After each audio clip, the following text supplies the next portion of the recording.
আমন্ত্রণ দীপ্ত সংবাদে, সাথে আছি আমি তারান্নুম জুথি। শুরুতেই জানাবো সংবাদ শিরোনাম।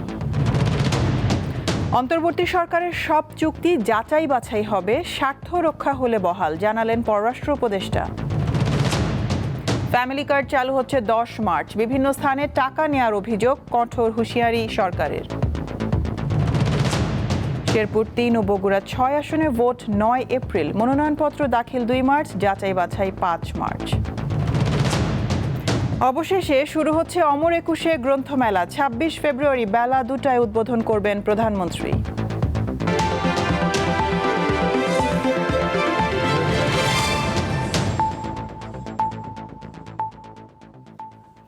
অন্তর্বর্তী সরকারের সময় বিভিন্ন দেশের সঙ্গে সই করা কোনো চুক্তি যাচাই বাছাই ছাড়া বৈধতা দিবে না সরকার। এরই মধ্যে জাপানের সঙ্গে করা প্রতিরক্ষা চুক্তি যাচাই বাছাইয়ের কথা জানিয়েছেন প্রধানমন্ত্রীর পররাষ্ট্র বিষয়ক উপদেষ্টা হুমায়ুন কবির। মঙ্গলবার তিনি আরও জানান, স্বার্থ রক্ষা হলে জাপানের সঙ্গে প্রতিরক্ষা চুক্তি বহাল থাকবে। 3 ফেব্রুয়ারি ঢাকা সেনানিবাসে জাপানের সঙ্গে বাংলাদেশের প্রতিরক্ষা সরঞ্জাম ও প্রযুক্তি হস্তান্তর চুক্তি সই হয়। অন্তর্বর্তী সরকারের একেবারে শেষ সময়ে এসে করা এই বৈদেশিক চুক্তি যাচাই বাছাইয়ের সিদ্ধান্ত নিয়েছে নির্বাচিত নতুন সরকার। মঙ্গলবার পররাষ্ট্র মন্ত্রণালয়ে জাপানের সঙ্গে বৈঠকের পর এই তথ্য জানিয়েছেন প্রধানমন্ত্রীর উপদেষ্টা হুমায়ুন কবির। এটা ন্যাশনাল ইন্টারেস্টের ভিত্তিতে হইলে কন্টিনিউটিও থাকতে পারে, আবার ইন্টারেস্টের ভিত্তিতে না হইলে আমরা বিবেচনায় দেখব। বাংলাদেশের পররাষ্ট্রনীতির মূল সেন্টার পিস থাকবে দি interest of the people of Bangladesh and it's sovereign soil and territory. নতুন সরকারের মন্ত্রী প্রতিমন্ত্রীর সঙ্গে সৌজন্য সাক্ষাতের জন্য গত 3 দিন ধরেই বিভিন্ন দেশের রাষ্ট্রদূতেরা পররাষ্ট্র মন্ত্রণালয়ে যাচ্ছেন। তবে জাপানের রাষ্ট্রদূতের এই সৌজন্য সাক্ষাতে আলোচনা হয় জনশক্তি রপ্তানি সহ নানা বিষয়। রাষ্ট্রদূত জানিয়েছেন, জনশক্তি রপ্তানিতে ভাষা সহ কর্মী প্রস্তুতির প্রশিক্ষণেও সহযোগিতা করবে জাপান। দুই দেশে দ্বিপাক্ষিক সম্পর্ক, ইন্দো প্যাসিফিক ইস্যু, কৌশলগত অংশীদারিত্ব, মাতারবাড়ি প্রকল্প সহ বিভিন্ন বিষয়ে আমাদের আলাপ হয়েছে। এমনকি প্রতিরক্ষা চুক্তির বিষয়টিও তুলে ধরেছি। এটা যেন সুন্দরভাবে চলে সেটা বলেছি। দক্ষ কর্মী প্রসঙ্গেও আমরা কথা বলেছি। বাংলাদেশে নিযুক্ত সংযুক্ত আরব আমিরাতের রাষ্ট্রদূত আবদুল্লাহ আলী আল হামদু এদিন পররাষ্ট্র মন্ত্রণালয়ে সৌজন্য সাক্ষাতের জন্য যান। রুবায়েত হাসান, দীপ্ত সংবাদ, ঢাকা। আগামী 10 মার্চ পরীক্ষামূলকভাবে ফ্যামিলি কার্ড বিতরণ করবে সরকার। এর আওতায় প্রতি পরিবার মাসে 2,500 টাকা সহায়তা পাবে। মঙ্গলবার সচিবালয়ে মন্ত্রিপরিষদ বিভাগে অনুষ্ঠিত সভায় এই সিদ্ধান্ত নেওয়া হয়। প্রধানমন্ত্রী তারেক রহমানের সভাপতিত্বে অনুষ্ঠিত বৈঠকে ফ্যামিলি কার্ড নিয়ে আলোচনা করা হয়। এই সময় জানানো হয়, পবিত্র ঈদ উল ফিতরের আগেই আগামী 10 মার্চ ফ্যামিলি কার্ড বিতরণ কার্যক্রম উদ্বোধন করবেন প্রধানমন্ত্রী। প্রাথমিকভাবে দেশের 14টি উপজেলার একটি ইউনিয়নের একটি ওয়ার্ডে এই কার্ড দেওয়া হবে। পর্যায়ক্রমে এই কর্মসূচি সারা দেশে সম্প্রসারণ করা হবে বলে জানিয়েছেন সমাজ কল্যাণ মন্ত্রী AZM জাহিদ হোসেন। এদিকে একটি মহল ফ্যামিলি কার্ড করে দেওয়ার নামে নিরীহ মানুষদের কাছ থেকে টাকা নিচ্ছে বলে অভিযোগ পেয়েছে সরকার। এদের বিরুদ্ধে কঠোর হুঁশিয়ারি দিয়েছেন সমাজ কল্যাণ মন্ত্রী ডক্টর AZM জাহিদ হোসেন। মঙ্গলবার রাতে রাজধানীর ধানমন্ডিতে নিজ বাসায় জরুরি সংবাদ সম্মেলনে তিনি এই হুঁশিয়ারি দেন। বস্তিতে এবং ময়মনসিংহের কিছু অঞ্চলে আপনার কোনো মানুষ কিছু পরিমাণ টাকা চেয়ে লিস্ট করতেছে, আপনাকে ফ্যামিলি কার্ড দিব, এরকম করার অপচেষ্টা চালাচ্ছে বলে আমরা শুনেছি, আমরা খবর পেয়েছি। আমরা প্রথম দিন থেকে আজ পর্যন্ত আমরা সব সময় আপনাদেরকে বলেছি, ফ্যামিলি কার্ডটি হবে সবার জন্য উন্মুক্ত এবং এটি বিনা পয়সায়। যারা এগুলো করতেছে এটা বেআইনি কাজ, এবং বেআইনি কাজ করলে যে শাস্তি সেটা তাকে ভোগ করতে হবে। প্রতিদ্বন্দ্বী প্রার্থীর মৃত্যুতে স্থগিত শেরপুর 3 এবং প্রধানমন্ত্রী তারেক রহমানের ছেড়ে দেওয়া বগুড়া 6 আসনে ভোট হবে আগামী 9 এপ্রিল। মঙ্গলবার রাজধানীর আগারগাঁওয়ে নির্বাচন ভবনে আসন দুটির তফসিল ঘোষণা করেন নির্বাচন কমিশনের সিনিয়র সচিব আখতার আহমেদ। তফসিল অনুযায়ী মনোনয়নপত্র দাখিল করতে হবে 2 মার্চ। এগুলো যাচাই বাছাই হবে 5 মার্চ। এরপর 6 থেকে 10 মার্চ পর্যন্ত আপিল করা যাবে। এই সব আপিল নিষ্পত্তি করা হবে 11 মার্চ। মনোনয়নপত্র প্রত্যাহার করা যাবে 14 মার্চ পর্যন্ত। এরপর 15 মার্চ প্রতীক বরাদ্দ দিলে শুরু হবে আনুষ্ঠানিক প্রচার। 9 এপ্রিল সকাল 7:30 থেকে বিকাল 4:30 পর্যন্ত ভোট গ্রহণ করা হবে। আসন দুটিতে প্রবাসী এবং দেশের ভেতরে থাকা সরকারি কর্মকর্তারা পোস্টাল ব্যালটে ভোট দিতে পারবেন। তবে ভোটার সংখ্যা কম হওয়ায় শেরপুর 3 আসনে গণভোট হবে না। ভূমিমন্ত্রী মিজানুর রহমান মিনু হুঁশিয়ারি দিয়ে বলেছেন তার মন্ত্রণালয়ে অনিয়ম দুর্নীতি কঠোরভাবে দমন করা হবে। আর প্রতিমন্ত্রী কায়সার কামাল বলেছেন ভূমি মন্ত্রণালয়ের কর্মকাণ্ড প্রশ্নের জন্ম দিয়েছে, তাই ঘুষ দুর্নীতির বিরুদ্ধে জিরো টলারেন্স নীতি অনুসরণ করবেন তারা। মঙ্গলবার রাজধানীর তেজগাঁওয়ে ভূমি ভবন পরিদর্শনকালে তারা এসব কথা বলেন। ভূমি মন্ত্রণালয়ের দায়িত্ব পাওয়ার পর মঙ্গলবার প্রথমবারের মতো রাজধানীর তেজগাঁও ভূমি ভবনে সিটিজেন কেয়ার সেন্টার ও কল সেন্টার পরিদর্শনে আসেন ভূমিমন্ত্রী মিজানুর রহমান ও প্রতিমন্ত্রী কায়সার কামাল। এ সময় গ্রাহক সেবার কার্যক্রম পরিদর্শন করেন তারা, খোঁজ নেন বিভিন্ন বিষয়ের। পরে সাংবাদিকদের মুখোমুখি হন মন্ত্রী, বলেন ভূমি মন্ত্রণালয় নিয়ে যে নেতিবাচক ধারণা রয়েছে তার পরিবর্তন করতে হবে। দক্ষ ব্যক্তিদেরকে আগামী দিনের সামনে আনা এবং সততার সঙ্গে যে দুর্নামগুলি আছে তার থেকে আমরা যেন আগামী দিনে একটা নতুন সম্ভাবনার দিক উন্মোচন করতে পারি, এটাই আমাদের সবার চেষ্টা থাকবে। প্রতিমন্ত্রী বলেন গত 17 বছর এই মন্ত্রণালয় দুর্নাম ও বিতর্কের জন্ম দিয়েছে। এই মিনিস্ট্রির দায়িত্বে যারা ইতিপূর্বে ছিলেন তারা শুধু এই মিনিস্ট্রিকে বাংলাদেশে বিতর্কিত করেনি, বিশ্বব্যাপী বিতর্কিত করেছেন। একটা দুর্নীতির বিষয় সকলেই জানেন, সেটা আপনারাই বলেন। এই ব্যাপারে মাননীয় মন্ত্রী মহোদয়ের নেতৃত্বে অনারেবল প্রাইম মিনিস্টারের নির্দেশে জিরো টলারেন্স। ভূমি মন্ত্রণালয়ের সেবা সম্পর্কে নাগরিকদের অনেকে অবগত নয় উল্লেখ করে প্রতিমন্ত্রী বলেন এই ক্ষেত্রে গণমাধ্যমের সহযোগিতা প্রয়োজন। হেদায়েতুল্লাহ সীমান্ত, দীপ্ত সংবাদ, ঢাকা। আন্তর্জাতিক অপরাধ ট্রাইব্যুনালে মামলার বিচার কাজ দ্রুত এগিয়ে নেওয়ার প্রত্যয় ব্যক্ত করেছেন নতুন চিফ প্রসিকিউটর আমিনুল ইসলাম। মঙ্গলবার তিনি সাংবাদিকদের আরও জানান, প্রয়োজনে কিছু মামলার তদন্ত পুনরায় করা হবে। প্রসিকিউশনের কেউ অনিয়ম দুর্নীতিতে জড়ালে কঠোর ব্যবস্থা নেওয়া হবে।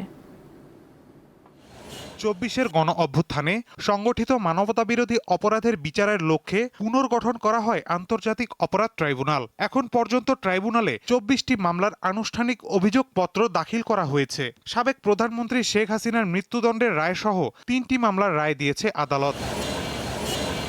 শুরু থেকে ট্রাইব্যুনালের চিফ প্রসিকিউটরের দায়িত্ব পালন করেন তাজুল ইসলাম। 23 ফেব্রুয়ারি তাকে সরিয়ে সুপ্রিম কোর্টের আইনজীবী আমিনুল ইসলামকে নিয়োগ দেয় আইন মন্ত্রণালয়।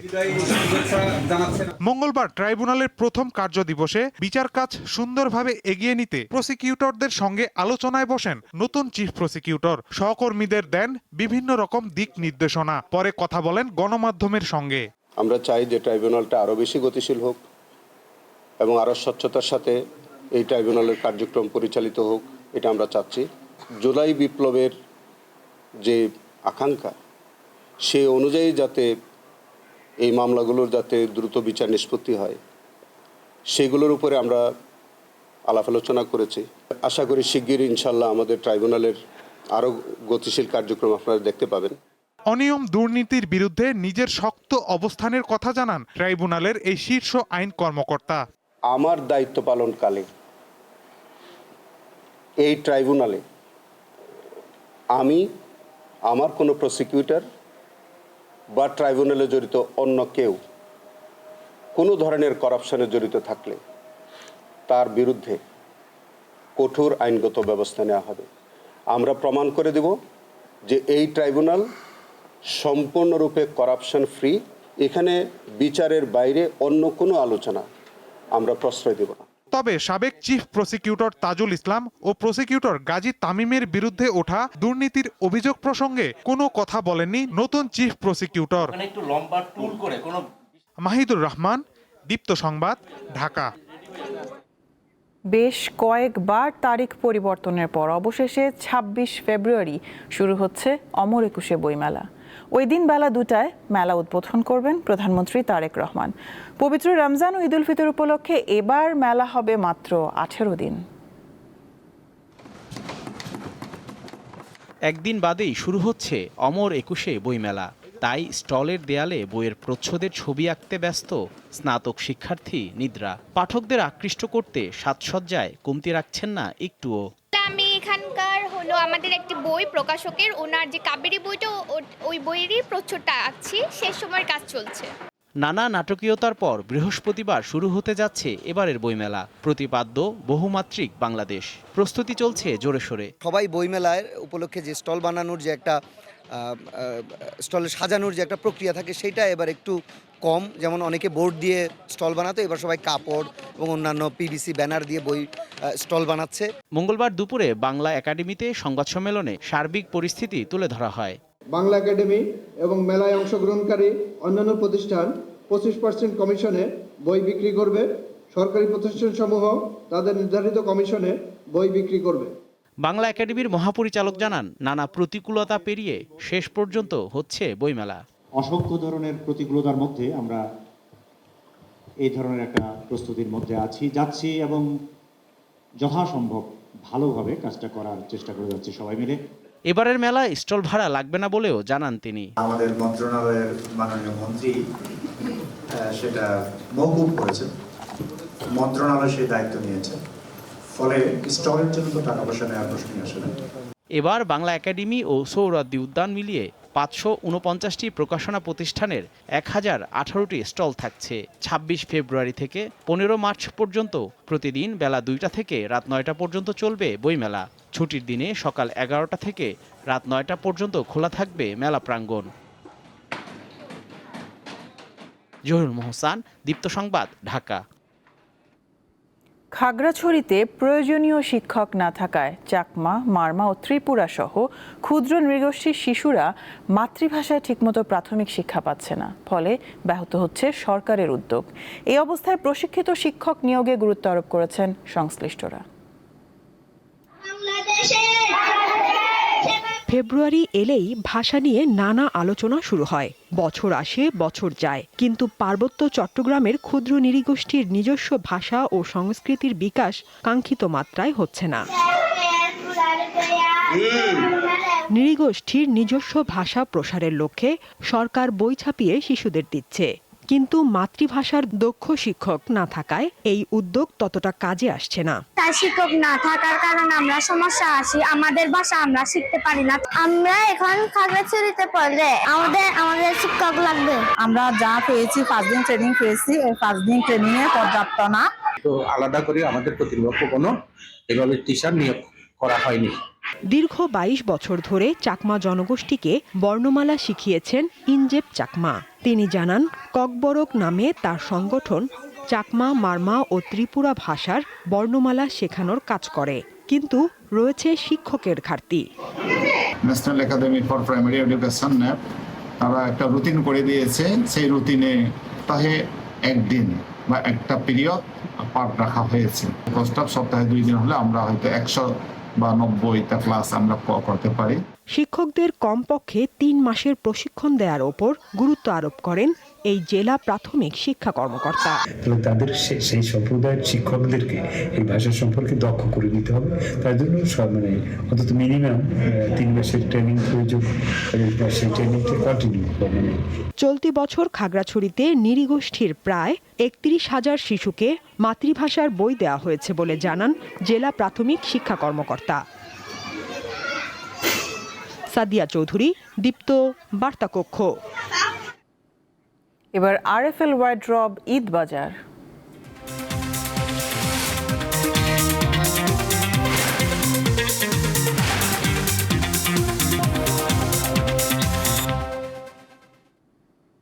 ঈদকে সামনে রেখে দেশীয় ব্র্যান্ডের পাশাপাশি বাজারে চোখে পড়ছে বিদেশি পোশাকও। বিভিন্ন বয়সীদের জন্য সাজানো বাহারি সংগ্রহ নজর কাটছে সবার, তবে এখনও পুরোপুরি জমে ওঠেনি বেচাকেনা। বাহারি রং, নকশায় বৈচিত্র্য আর উন্নত মানের কাপড়ে তৈরি পোশাকে সাজানো দোকান। ভারত, পাকিস্তান, আবার কোনো কোনো শোরুমে শোভা পাচ্ছে থাইল্যান্ড থেকে আমদানি করা পোশাক। রাজধানীর পল্টনের বিভিন্ন মার্কেটে দেশীয় পোশাকের পাশাপাশি এসব বিদেশি ব্র্যান্ডের প্রতিও আগ্রহ দেখাচ্ছেন ক্রেতারা। শিশু থেকে নারী ও পুরুষ সব বয়সী ক্রেতার মাঝেই বিদেশি পোশাকের আলাদা আকর্ষণ। 3 পিস, কুর্তা, গাউন কিংবা বাচ্চাদের পার্টি ড্রেসের চাহিদাও আছে বেশ। বাহিরের মালটা এখানে ভালো চাহিদা আছে এবং অন্য অন্য মার্কেটের তুলনায় আমাদের এখানে প্রাইসও কম। ফেব্রিকগুলি ইম্পোর্ট করি এবং আমাদের ম্যানুফ্যাকচার আমাদের নিজস্ব ফ্যাক্টরিতে কোয়ালিটিফুল প্রোডাক্ট আছে আমাদের এখানে। কাস্টমার আহামরি এরকম আসে না, যারা আসতেছে তারা ওই নিয়মিত কাস্টমার যারা তারাই আসে। দেশীয় পোশাক তুলনামূলক সাশ্রয়ী হলেও আমদানিকৃত পোশাকে বাড়তি দাম গুনতে হয়। তবুও পছন্দের ক্ষেত্রে আপোষ করতে রাজি নন অনেকে। অবশ্য কেউ কেউ আস্থা রাখছেন দেশি পোশাকেই। এই জায়গাগুলো বিদেশি প্রোডাক্ট বলতে এক্সক্লুসিভ কিছু ডিজাইনের জিনিসপত্র পাওয়া যায় যেগুলো অন্য কোথাও নাই। দেখছি আসলে ঘুরে কোনটা নেওয়া যায় বাচ্চাদের জন্য, যেটা সুন্দর লাগবে ঈদে পরলে এইটাই আর কি, ওই ড্রেসটাই নেব। দেখছি একটু বাঙালি টাইপের ড্রেস আমাদের সংস্কৃতির সাথে যায়, সালোয়ার কামিজ আর সাথে কিছু টুকটাক ফ্রকের। ঈদের আনন্দ ঘিরে দেশি বিদেশি পোশাকের প্রতিযোগিতায় বৈচিত্র্য এসেছে বাজারে। হরেক রকমের পোশাকের সংগ্রহ থাকলেও এখনো বাড়েনি ক্রেতাদের চাপ। বিকিনি জমজমাট হওয়ার অপেক্ষায় দোকানিরা। জহিরুল মোহসান, দীপ্ত সংবাদ, ঢাকা। বিএনপি প্রতিহিংসার রাজনীতি চায় না জানিয়ে বিএনপির স্থায়ী কমিটির সদস্য ডক্টর আব্দুল মঈন খান বলেছেন, দেশের স্বাধীনতা ও গণতন্ত্র রক্ষায় কাজ করবে সরকার। মঙ্গলবার বিএনপির প্রতিষ্ঠাতা সাবেক রাষ্ট্রপতি জিয়াউর রহমান ও সাবেক প্রধানমন্ত্রী বেগম খালেদা জিয়ার কবর জিয়ারত শেষে তিনি সাংবাদিকদের এসব কথা জানান। আলাদাভাবে শ্রদ্ধা নিবেদনের পর ঢাকা দক্ষিণ সিটির নতুন প্রশাসক আব্দুস সালাম রাজধানী শহরকে বাসযোগ্য করার আশা ব্যক্ত করেন। নরসিংদীর 5টি আসনের সংসদ সদস্যদের নিয়ে মঙ্গলবার বিএনপির প্রতিষ্ঠাতা সাবেক রাষ্ট্রপতি জিয়াউর রহমান ও সাবেক প্রধানমন্ত্রী বেগম খালেদা জিয়ার কবর জিয়ারত করেন দলটির স্থায়ী কমিটির সদস্য ডক্টর আব্দুল মঈন খান। পরে সাংবাদিকদের প্রশ্নের জবাবে বিএনপির এই প্রবীণ নেতা বলেন, বিএনপির হাত ধরে বারবার ফিরে আসা গণতন্ত্র এবং স্বাধীনতা রক্ষা করতে হবে সবাইকে। 5ই আগস্ট 2024 সালে ছাত্র জনতার যে বিপ্লব হয়েছে তারই ধারাবাহিকতায় আমরা বাংলাদেশে গণতন্ত্র ফিরে এনেছি। এই গণতন্ত্র এবং বাংলাদেশের স্বাধীনতা আমরা রক্ষা করব। এছাড়াও সাবেক রাষ্ট্রপতি ও প্রধানমন্ত্রীর কবর জিয়ারত করেছেন ঢাকা দক্ষিণ সিটি কর্পোরেশনের নতুন প্রশাসক বিএনপি চেয়ারম্যানের উপদেষ্টা ও বীর মুক্তিযোদ্ধা আব্দুস সালাম। এ সময় তিনি বলেন, রাজধানীকে বাসযোগ্য ও আধুনিকায়নের লক্ষ্যে দীর্ঘমেয়াদী পরিকল্পনা গ্রহণ করবে সরকার। যদি কোথাও কোনো দুর্নীতি হয়ে থাকে তাহলে সেগুলো সরকারের যথাযথ পদক্ষেপ গ্রহণ করবে, সেটা অন্তত আমরা করতে হবে। জনগণের সচেতন হতে হবে। পরিষ্কার পরিচ্ছন্নতা শুধুমাত্র সিটি কর্পোরেশন করতে পারবে না যদি জনগণ নাগরিক সচেতন না হয়। এর আগে সচিবালয়ে স্থানীয় সরকার মন্ত্রী মির্জা ফখরুল ইসলাম আলমগীরের সাথে সাক্ষাৎ করে ঢাকা দক্ষিণ সিটি কর্পোরেশনের দায়িত্ব গ্রহণ করেন বীর মুক্তিযোদ্ধা আব্দুস সালাম। আলওয়ান খান, দীপ্ত সংবাদ, ঢাকা। পুলিশের নতুন মহাপরিদর্শক হিসেবে নিয়োগ পেলেন আলী হোসেন ফকির। আর্মড পুলিশ ব্যাটালিয়ন APBN এর অতিরিক্ত মহাপরিদর্শক পদ থেকে পদোন্নতি দিয়ে তাকে আইজিপি করা হয়েছে। মঙ্গলবার স্বরাষ্ট্র মন্ত্রণালয়ের প্রজ্ঞাপনে এই তথ্য জানানো হয়। আলী হোসেন ফকির 15তম BCS পুলিশ ক্যাডারের সদস্য। তার বাড়ি বাগেরহাটে। নতুন সরকার দায়িত্ব নেওয়ার পর প্রশাসনিক রদবদলের অংশ হিসেবেই বর্তমান মহাপরিদর্শকের স্থলাভিষিক্ত হলেন তিনি।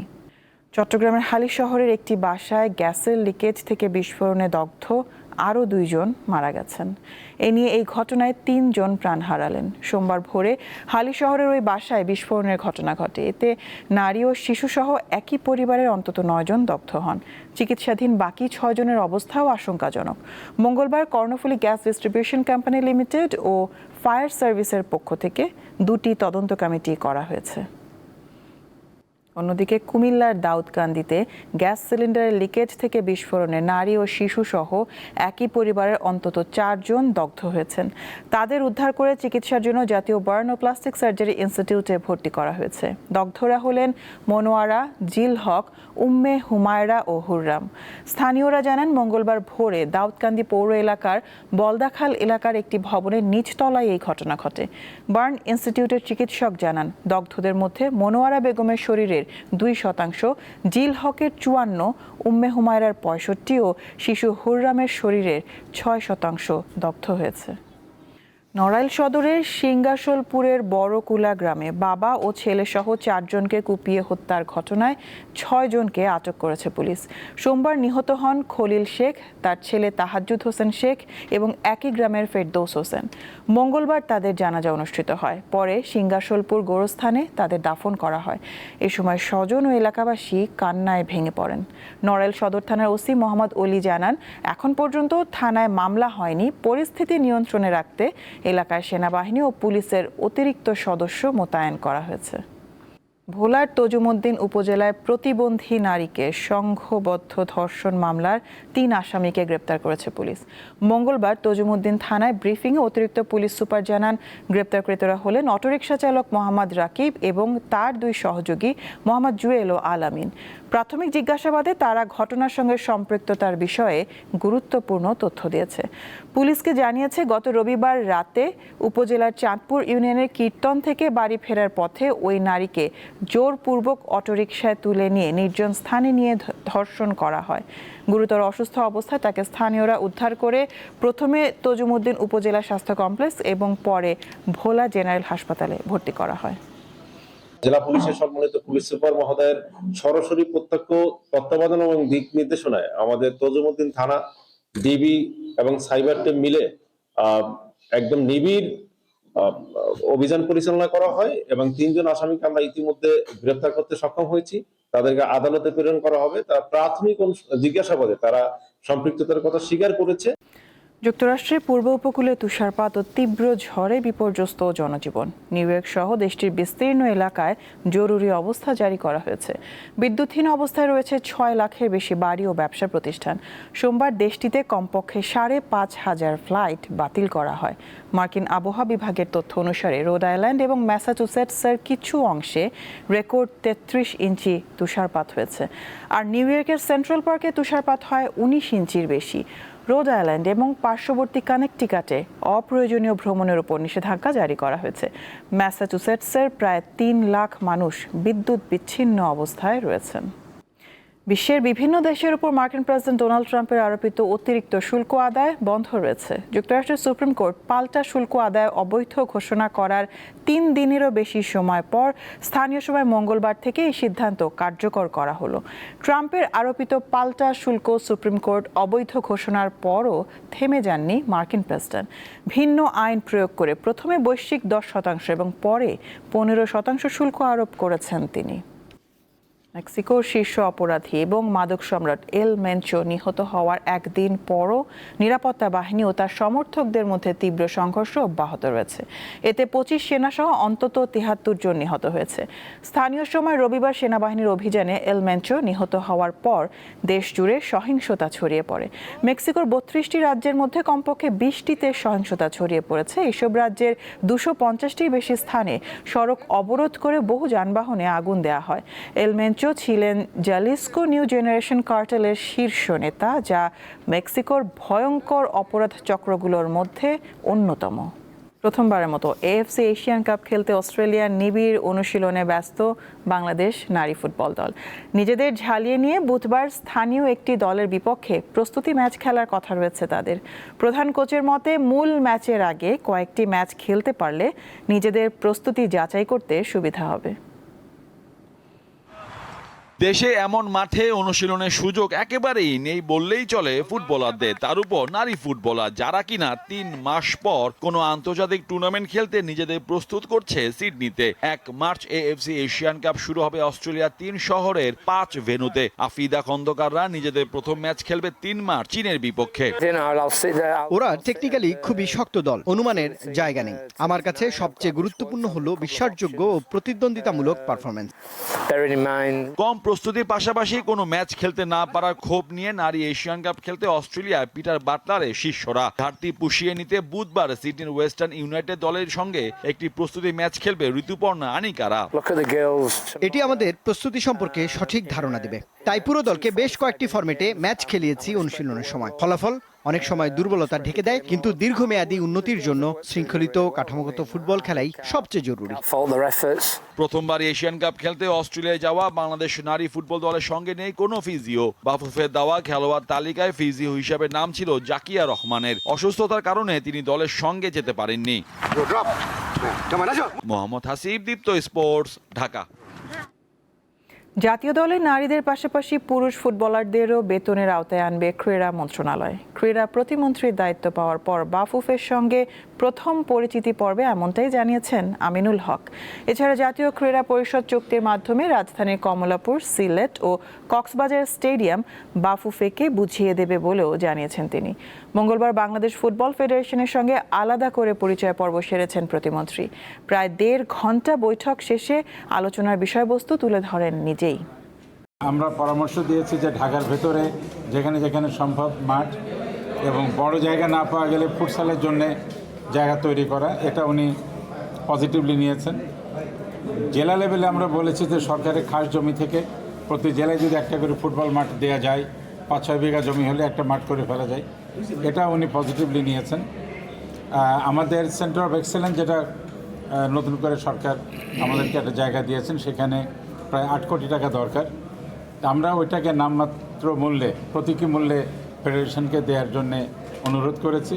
শেষ করব দীপ্ত সংবাদ শিরোনামগুলো জানাবো আরও একবার। অন্তর্বর্তী সরকারের সব চুক্তি যাচাই বাছাই হবে, স্বার্থ রক্ষা হলে বহাল, জানালেন পররাষ্ট্র উপদেষ্টা। ফ্যামিলি কার্ড চালু হচ্ছে 10 মার্চ, বিভিন্ন স্থানে টাকা নেওয়ার অভিযোগ, কঠোর হুঁশিয়ারি সরকারের। শেরপুর 3 ও বগুড়া 6 আসনে ভোট 9 এপ্রিল, মনোনয়নপত্র দাখিল 2 মার্চ, যাচাই বাছাই 5 মার্চ। অবশেষে শুরু হচ্ছে অমর একুশে গ্রন্থমেলা, 26 ফেব্রুয়ারি বেলা 2টায় উদ্বোধন করবেন প্রধানমন্ত্রী।